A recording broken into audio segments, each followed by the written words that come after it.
Yanga wana press moja nzuri sana. Brilliant. Sidhani kama kuna timu ambayo ina press kwa sababu wale wana press kuanzia pale golini kwenu. Ndio. Afu anawasubiri mkija mkisogea kwao wana press kwa nguvu zaidi na wakiwini mpira wanaongeza kasi ya kwenda kushambulia. Pressing ya Yanga ni moja kati ya pressing moja. Yes, yani ni pressing kubwa sana. Yeah. Yani ukiacha tu mchezo wa leo, yes, hata mechi ambayo walicheza na Azam FC ya nusu finali.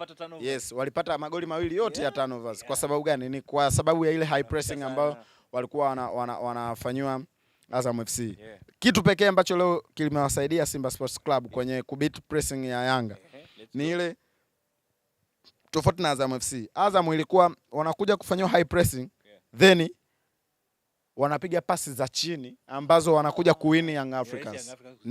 Na wakiokota wanafanya mashambulizi ya haraka. Lakini Simba ilikuwa wanatupa.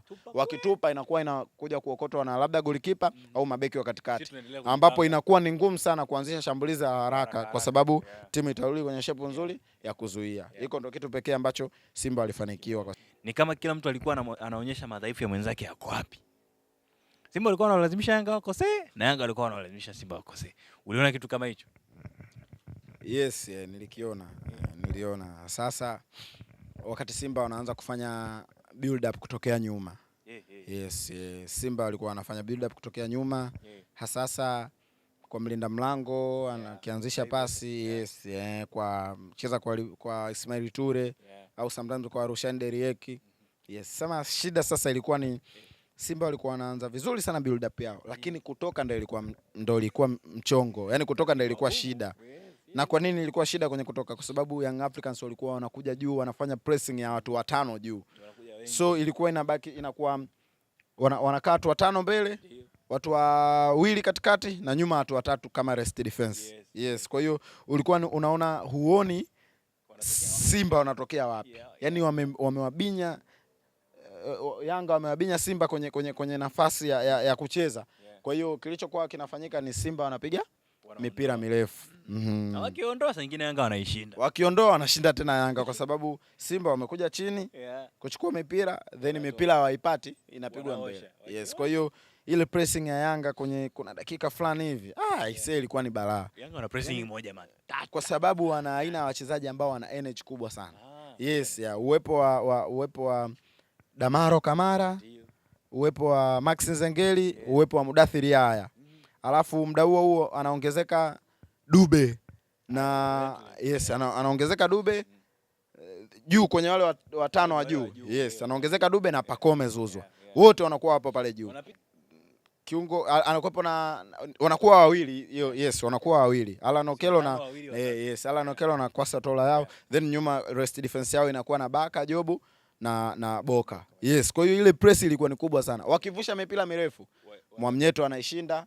Inaondoka na okotwa na muda. Yes. Wakipiga mipira mirefu, Baka anashinda, Boka anashinda. Kwa hiyo tuliona udhaifu wa Simba pale ni kwenye kuweza kutoka kwenye high pressing ambao walikuwa wanafanywa na Young Africans. Kwenye mipira ambayo ilikuwa ya kurusha, ya kudondosha. Yanga walikuwa wanashinda mipira almost asilimia kubwa mipira wameshinda Yanga. Nikupe sasa siri. Mpira ambao Yanga wameshindwa kuushinda ndio mpira uliozaa penalty. Second ball. Hawakushinda ule mpira.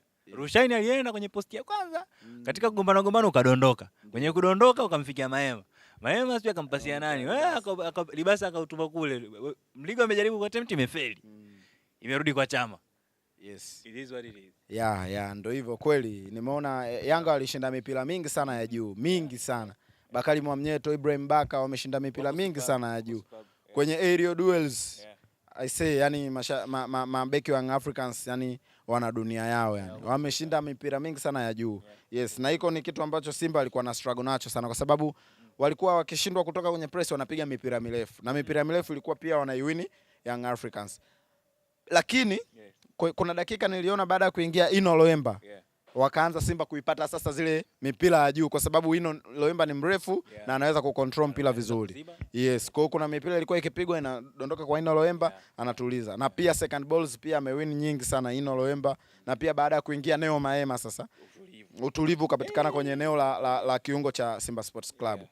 Baada ya kuingia Neo Maema. Hata kwenye ile pressing ambao walikuwa na struggle kuondoka ilikuwa akapata mtu wa kuwasaidia pale katikati ambaye alitengeneza shape fulani hivi ya triangle ambayo Ismail Toure hapa Rushan Derek then Neo Maema anakuja juu kidogo kwenye dia box.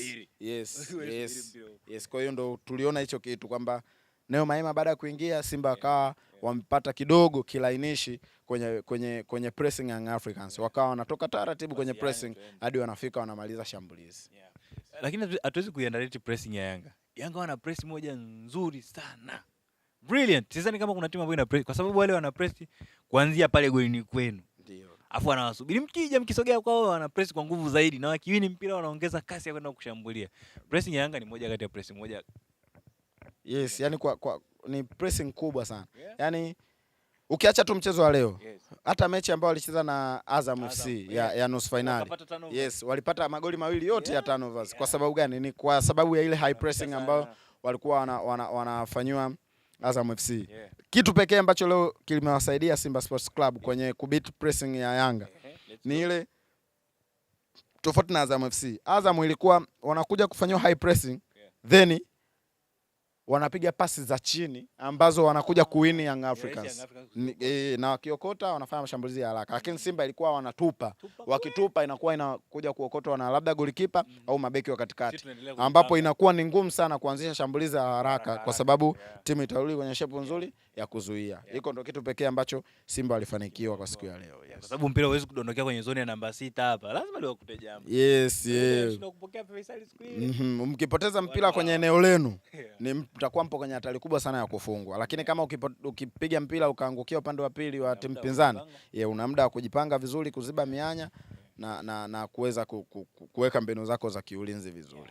Hapo kuna role inaingia ya Kasali.